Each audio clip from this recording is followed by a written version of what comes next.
Today again we are going to revise poem first, The Road Not Taken. I read first stanza. Two roads diverged in a yellow wood. Yellow wood. Wood means यहाँ पर क्या है? Forest, jungle.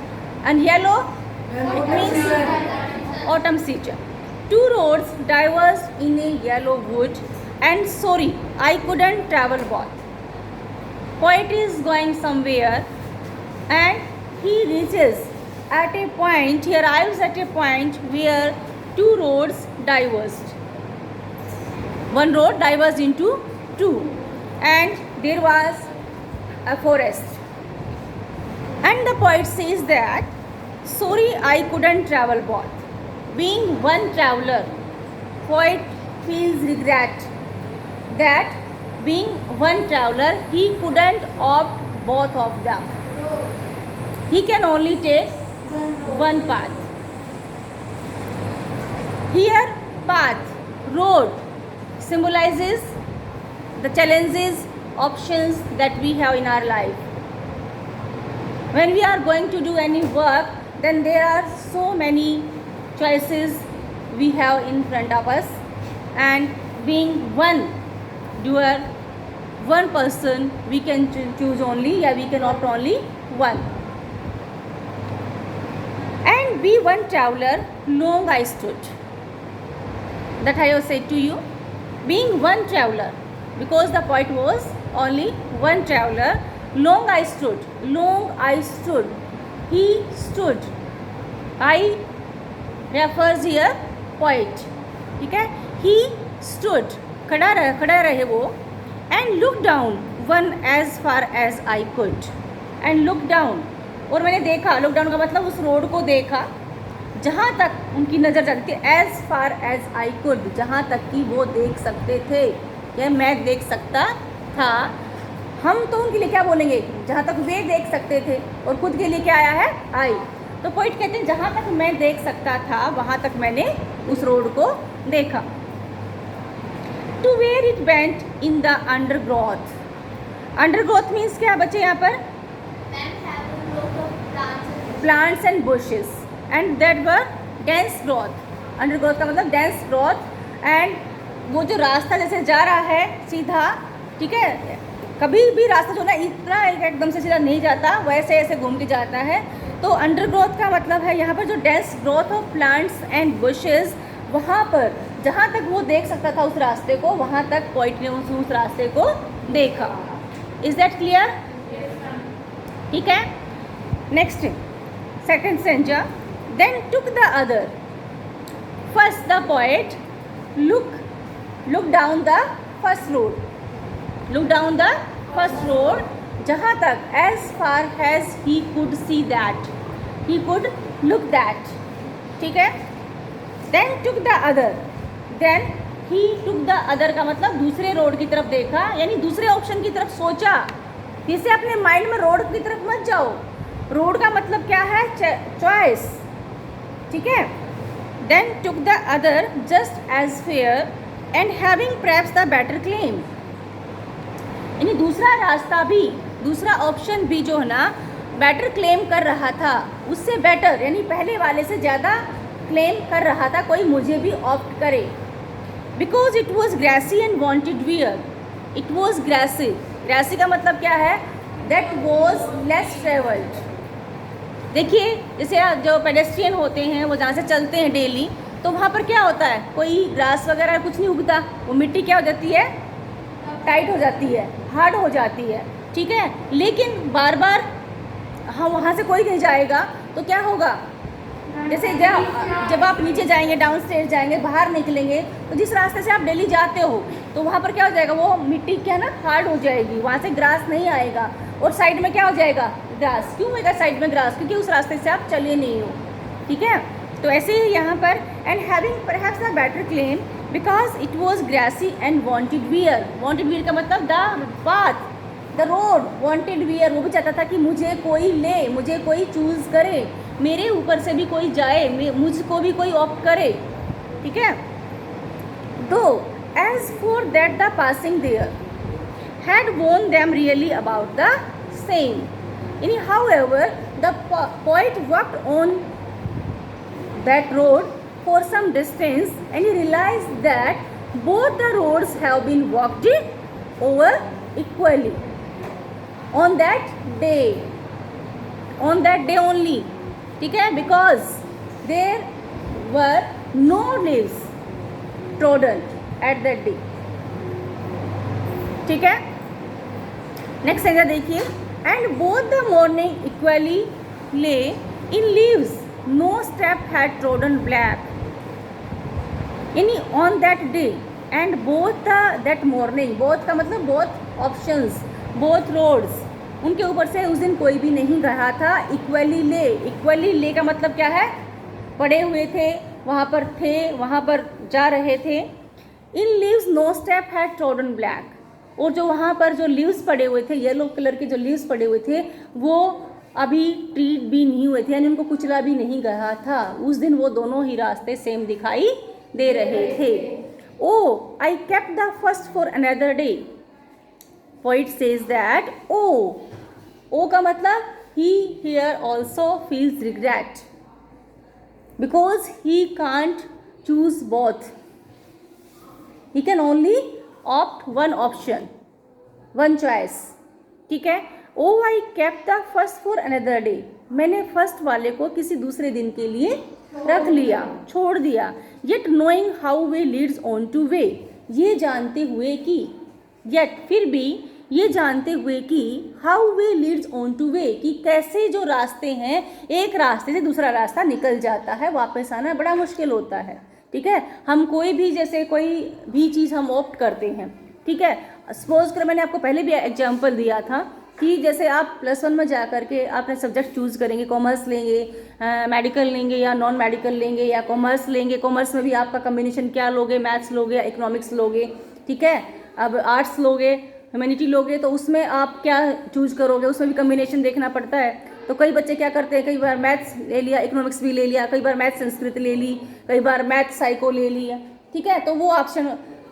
लेकिन फिर आपको क्या करना होगा, सपोज करो आप कोई चीज़ चूज़ कर मतलब चेंज करना चाहते हो, तो क्या करना पड़ेगा आपको, वही सब्जेक्ट आपको दोबारा से जहाँ से स्टार्टिंग पॉइंट से आपको पढ़ना पड़ेगा.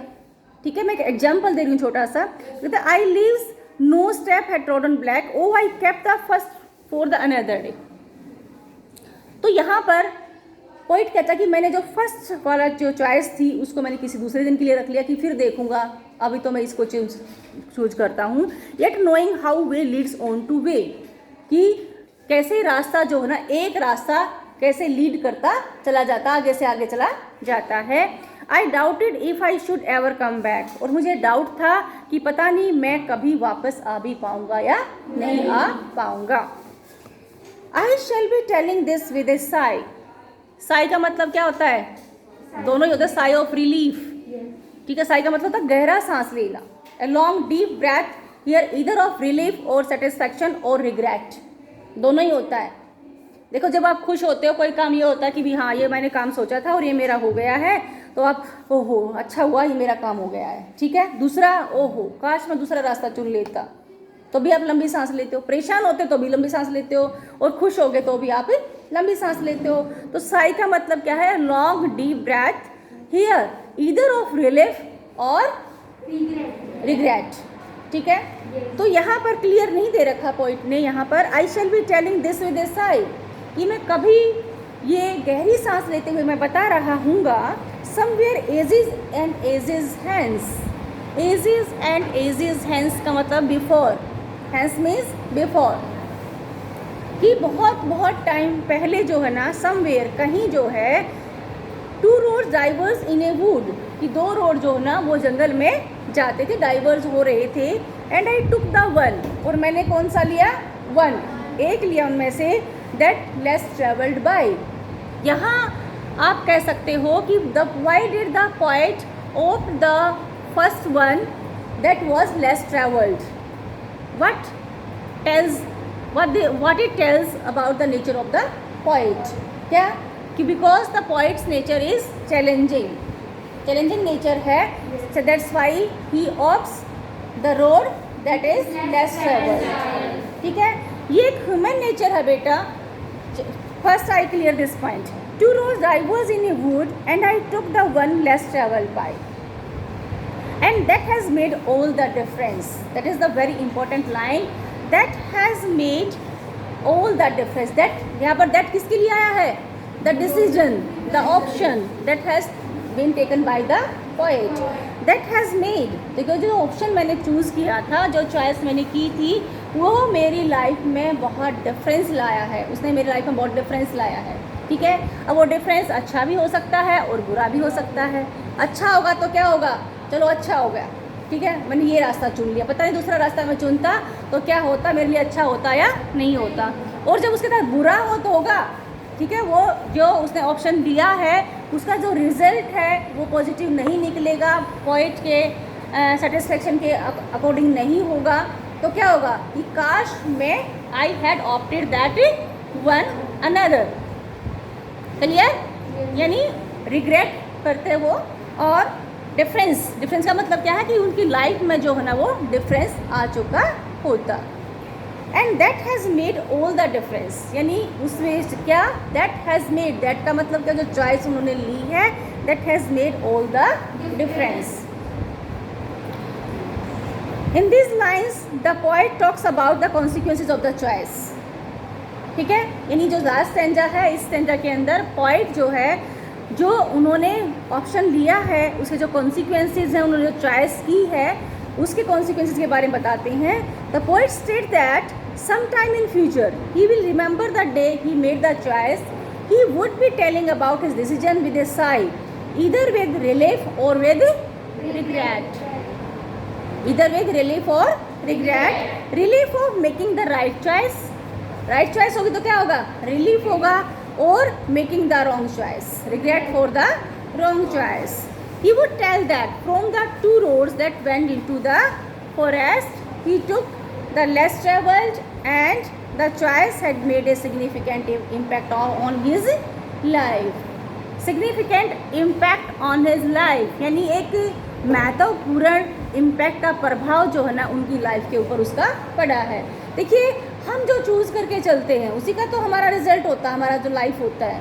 ठीक है, यानी जो सिग्निफिकेंट जो इम्पैक्ट है किसका पड़ेगा, जो हम what we are doing at present that means the our future, that will be resulted in our future. ठीक है, तो अब आप सोचते हो ना कि काश मैं उस रास्ते पर ना चलता, काश मैं उसको चूज़ नहीं करता, काश मेरी चॉइस कुछ डिफरेंट होती. ठीक है, समझ आया? ओके. हाँ जी मन्नत, समझ आ गया? Okay. Now poetic devices use in this point. Personification करवाया ना मैंने.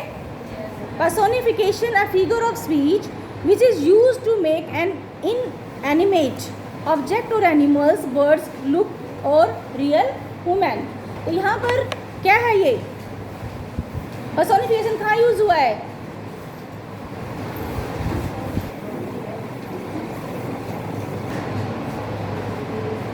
लाइन 8 में it was grassy and wanted wear. Wanted wear is an alliteration and wanted wear the path has been personified here.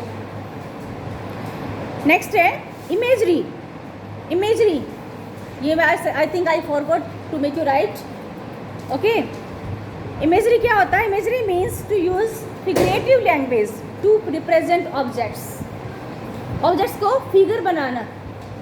ठीक है, फिगरेटिव जो imagine का मतलब क्या होता है? इमेजिन हम कैसे करते हैं? फिगर बना के तो इमेजिन करते हैं ना. Actions and ideas in such a way that it appeals to our physical senses. जो हमारी फिजिकल सेंसेस में हमारे को दिखाई देती हैं. हम किसी चीज़ की पिक्चर बना रहे हैं तो क्या होगा? उसकी फिजिकल सेंस से तो दिखाई देगी ना हमारी सेंसेस में. तो फर्स्ट लाइन जो है 2 roads diverged in a yellow wood. एकदम से whenever we read this line, ठीक है, 2 roads diverged in a yellow wood, तो क्या माइंड में आएगा?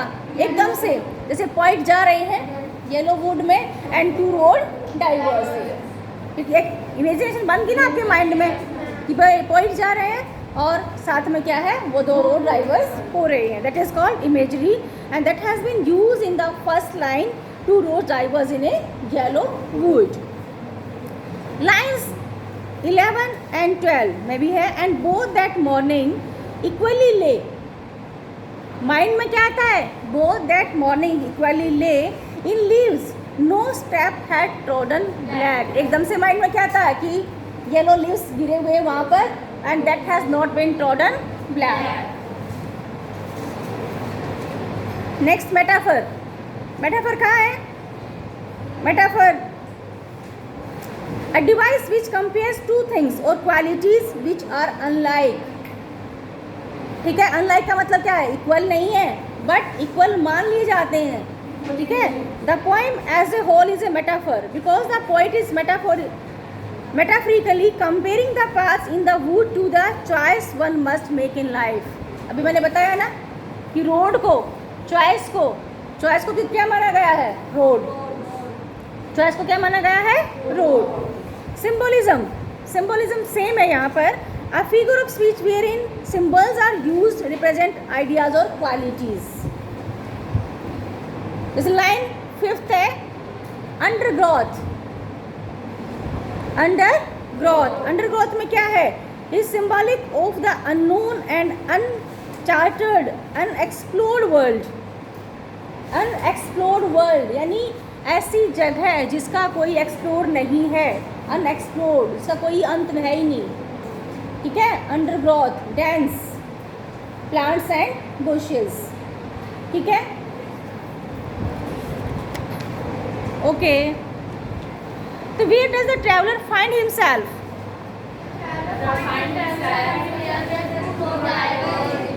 Yes, the traveller finds himself. Traveller being a one person, singular noun है, सब्जेक्ट है, तो इसलिए क्या आएगा यहाँ पर, finds himself at a place where two roads diverge into two directions. He faces a problem. क्या? Yes, he faces a problem of making a choice. He can't decide which road to take. Which road to take to continue his journey. Journey क्या, अपनी life, आगे career. ठीक है, अपने life में, अपने career में आगे वो क्या तय करे, कौन सा ऑप्शन ले, कौन सी चॉइस ले. Because it is not possible for him to travel in both the directions at the same time. Is that clear? Yellow wood किसको रिप्रेजेंट कर रहा है यहाँ पर phrase? Autumn season. Second, it was grassy and wanted wear. Yes, this conveys that the road was full of grass and nobody had used it either, or it was used by less people. या तो use ही नहीं किया गया था, और if it was used, it was less used by a less travelers. The use of the road, next है the passing there. The use of passing through that way. Leaves no step had trodden black.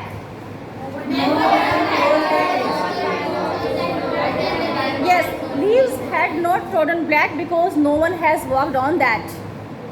ठीक है? This means how way leads on to way. How way. Yes.